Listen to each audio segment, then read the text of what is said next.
The test is in 4 parts: Part 1, Part 2, Part 3, and Part 4. Now look at Part 1. Part 1. You are going to hear a conversation about renting an apartment. First, you have some time to look at questions 1 to 6.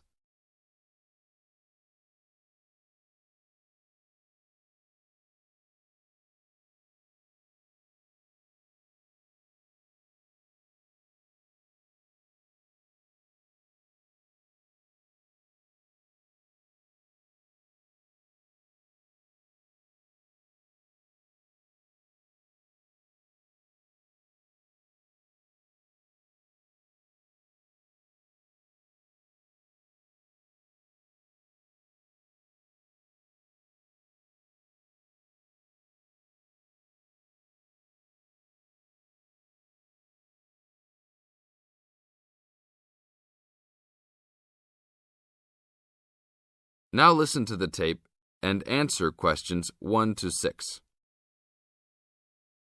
How can I help you, sir? Hi, I'm interested in renting an apartment in your building. Can you show me around inside? Sure, my pleasure. Do you know what kind of apartment you're looking for? I'm thinking of something for my best friend and I. The apartment doesn't have to be too big, just something comfortable for the two of us. I'm looking for a kitchen, 2 bedrooms and a bathroom, just something simple. Okay, well, let me show you what we have to offer. We divide our apartments into 3 categories. There are standard apartments, upgraded standard apartments, and luxury apartments. Please follow me. This apartment just went up for rent yesterday. The old tenants moved into a larger one. This apartment is what I call the standard apartment. It's small, but has everything you need. The kitchen comes with a refrigerator, an oven, and a stove. There is 1 bathroom with a shower, but no bathtub. The rooms are a good size, and both have their own closets. The living room has enough space for a couch. We will provide a television for you. These apartments are very popular with students because they are affordable and practical. Right now, we are renting these out for only $1,000 a month. I think this is a little bit on the small side. There's no space for a dining table or even for an extra desk. We will both need room to study. If there are guests over, we hope to be able to have a dining table big enough for at least 4 people. Do you have anything slightly larger? Maybe just an apartment with a bigger living room? Well, let's take a look. Right now, we also have an opening for a luxury apartment. This apartment is larger.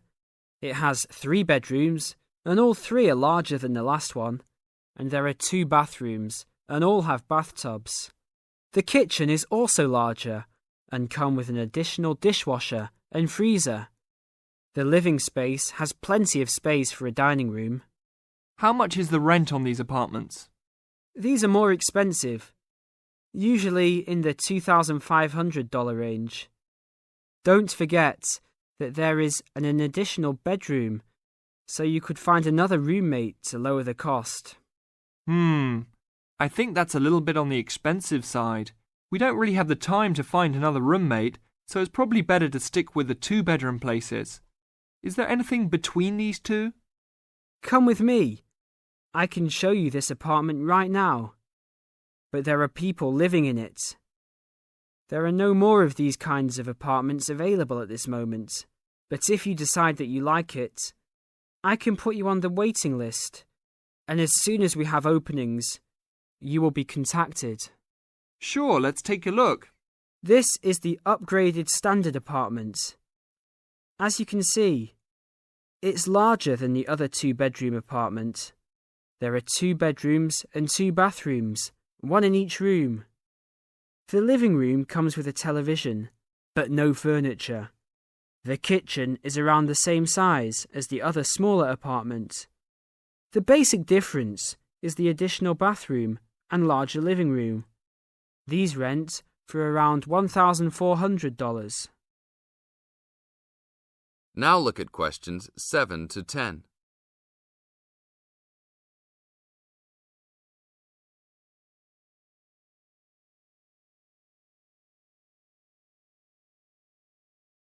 Now listen to the tape and answer questions 7 to 10.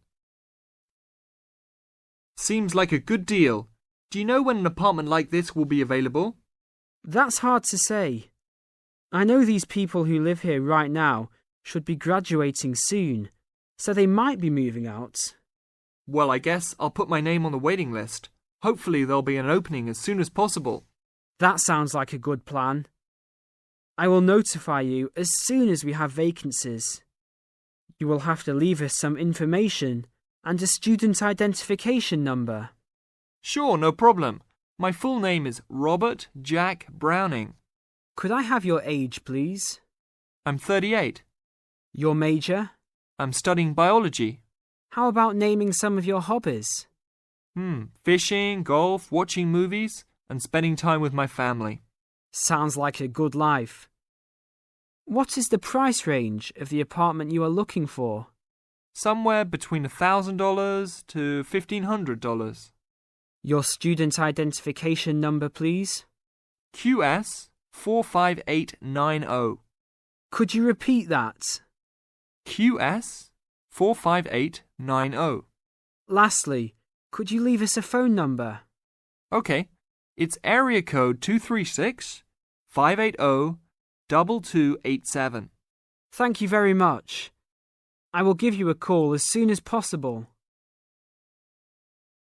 That is the end of part 1.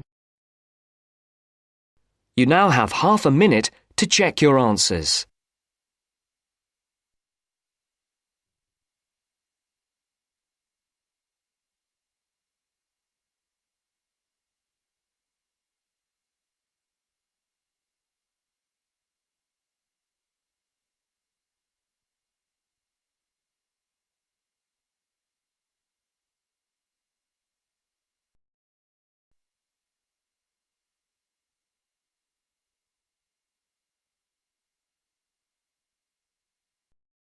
Now turns to part 2. Part 2. You will hear two flatmates, Tom and Richard, talking about their new flatmate who has just moved in the week before. First, you have some time to look at questions 11 to 16.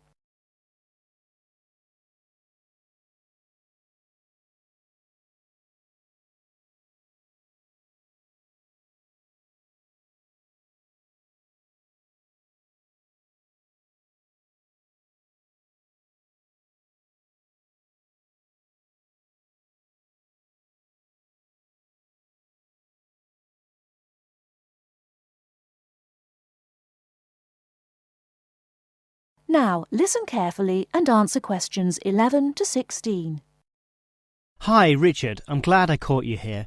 Can I just talk to you about something? Our new flatmate, Anders, is not quite what I had hoped. I was wondering if you shared my concerns about some of his behaviour. Yes, Tom, I know what you mean, but we can't be entirely negative. He has good points. I mean, at least he's quiet. He doesn't play loud music all night or bother others or turn his TV up, disturbing everyone. Sure, he's quiet, but remember our last flatmate? He'd say hi to you and smile and treat everyone politely. In comparison, this new guy is very impolite. He just grunts in reply and sometimes ignores me altogether.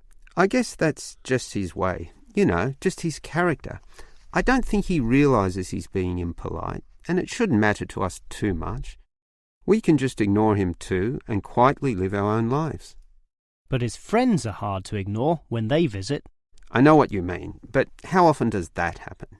I rarely see them, maybe once or twice a month. If they came more often, it might be a problem, but as it is, such rare visits don't matter so much. Wouldn't you say so? Well, I'm not sure, since it's very obvious when they're here because of all the cigarette smoke in the house. It stinks up the place, and you know we don't allow smoking on the premises. Well, I've never seen them doing this. Maybe they do it outside. Perhaps we can talk to Anders about it. Always remember, though, in one respect, he's a good tenant, and it's the most important aspect. The previous flatmate would always pay the rent late. I know what you're going to say. This guy pays promptly. But there's more to being a good tenant than prompt payment. I mean, you need to turn off the TV, clean up your dishes, dress respectably, be polite, and so on.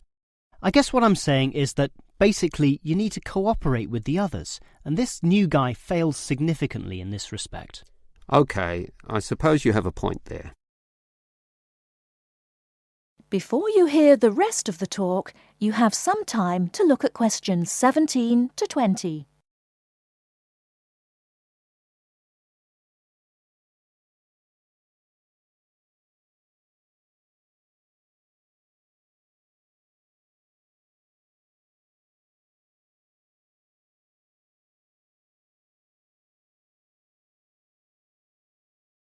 Now listen and answer questions 17 to 20. I tell you what, Tom, why don't we talk to our new flatmate, Anders, about these issues? If we throw him out, we'll have to go to all the trouble of finding another flatmate, who might not necessarily be much better. So, let's give the current guy a chance. Here, I've got a piece of paper, so let's make a short list of issues to discuss with him. Get it out into the open. Sure, we'll give him one more chance. So write communication, and let's tell him to... Well, we can't change a person's personality overnight. So why don't we have a weekly tenants meeting and we can just ask him to attend. That way we can get to know him better. I'll write attend meeting and we can take it from there. OK, but we have to tell him about his friends. They can't just do whatever they want. Write a heading friends and then write don't smoke anywhere, inside or outside.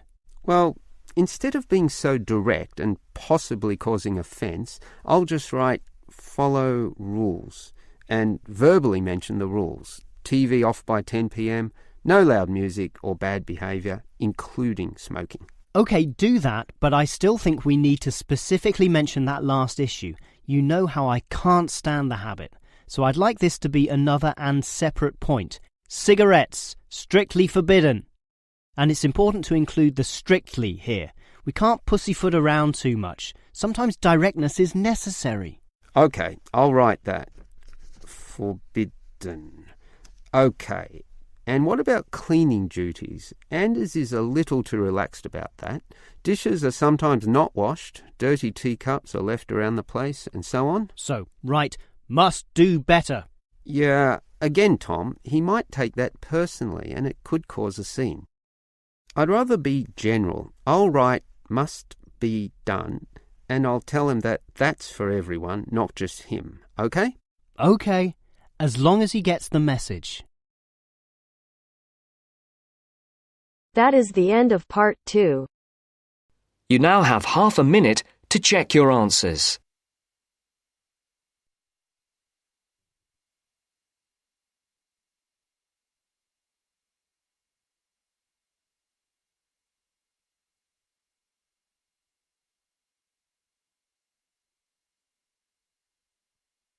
Now turns to part 3. Part 3. You will hear part of a radio program about do-it-yourself house painting. First, you have some time to look at questions 21 to 24.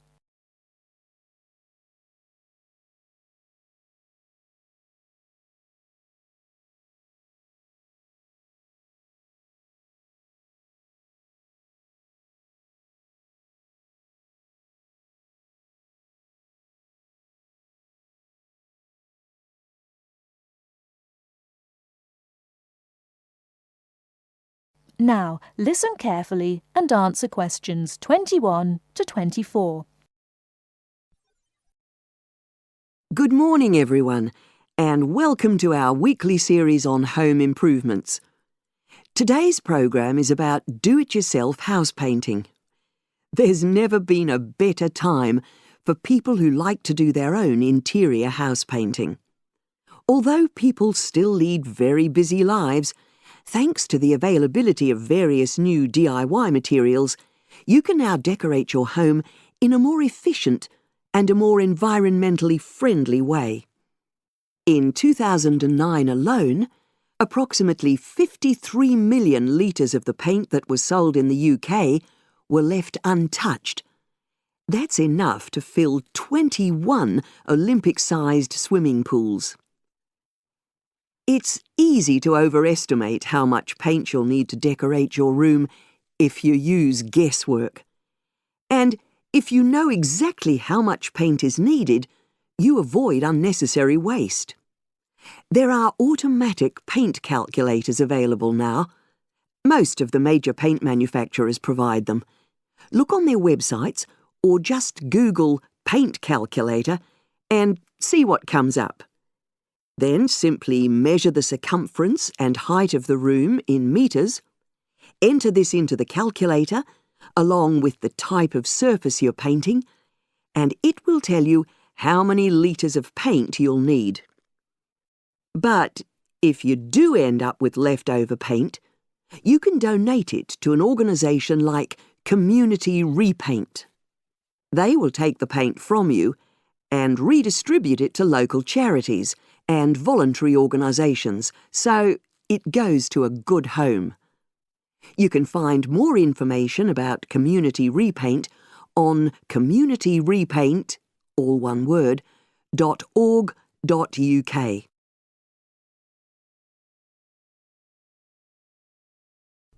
Before you hear the rest of the talk, you have some time to look at questions 25 to 30.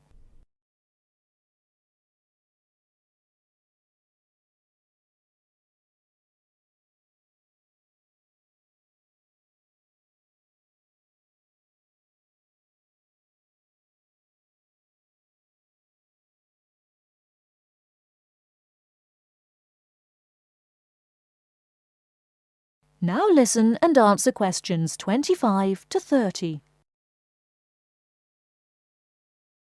Another way of avoiding paint wastage is to check you're completely happy with your colour choice before starting to paint. For example, you can get a small sample of the colour you're thinking of using, then paint a board and move it around the room, so you can see how it looks against your furnishings and in different lights. Also, it's always better to buy high-quality paints because you get what you pay for. If you buy cheap paint, you might need to apply 2 or 3 coats to achieve the same coverage that you'd get from 1 coat of a good quality paint. You could also spend a week on a job that could have been done in a day or 2. And consider the environment. Most paint manufacturers now sell water-based paints that don't contain harmful chemicals or give off harmful odours, so get one of these. You can also buy paint that's packaged in recyclable containers. There's a lot more choice than there used to be. You can only do a good job which will last if you prepare the surfaces thoroughly before painting. In fact, in many ways, if you want to do a professional-looking job, this is more important than the painting itself. If there are any cracks or patches of loose plaster, painting over them won't solve the problem. Take the plaster out and fill the holes, allowing enough time for the new plaster to dry. And you won't get a smooth finish if the walls are dusty or greasy. So washing with water isn't enough. Use a solution of decorator's soap and rinse well with warm water afterwards.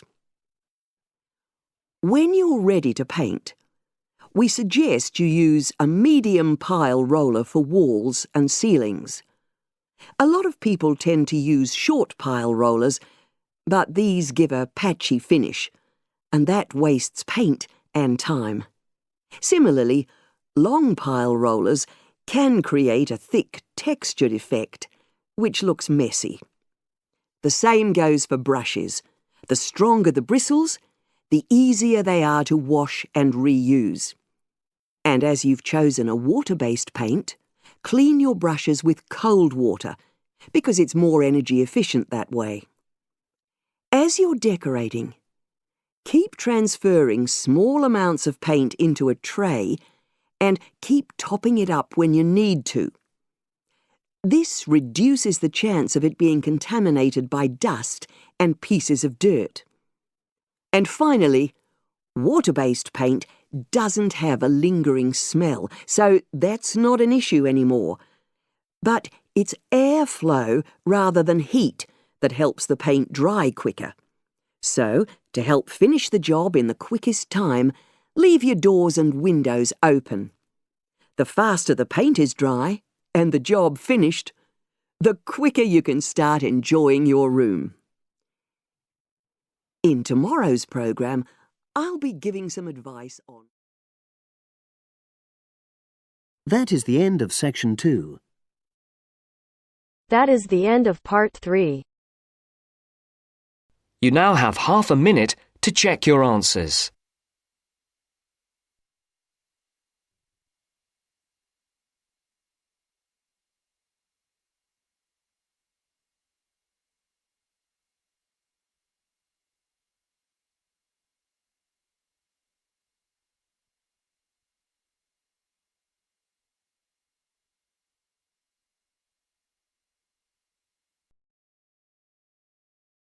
Now turns to part 4.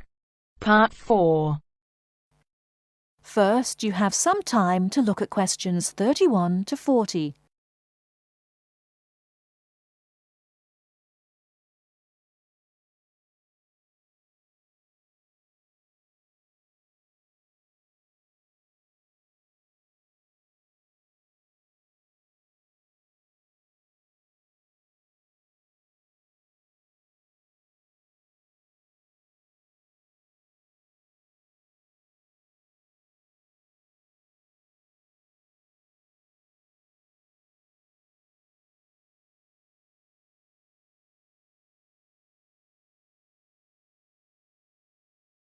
Now listen carefully and answer questions 31 to 40.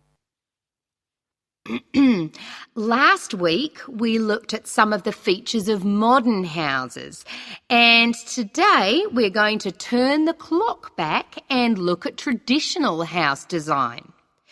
I've chosen to start with Samoa, which is part of a group of Polynesian islands in the South Pacific Sea, because the influence of culture and weather on house design is quite clear there. So let's have a look at, first of all, at the overall design of a traditional Samoan house. Now, these days, houses in Samoa have become more modern and are usually rectangular. But traditional designs were round, or sometimes they were oval in shape. Here's a picture. This traditional style is still used, often for guest houses or meeting houses, and most Samoan villages have at least one of these buildings. As you can see, there are no walls, so the air circulates freely around the house. Samoa is a place that experiences high temperatures, but the open design of the house also reflects the openness of Samoan society.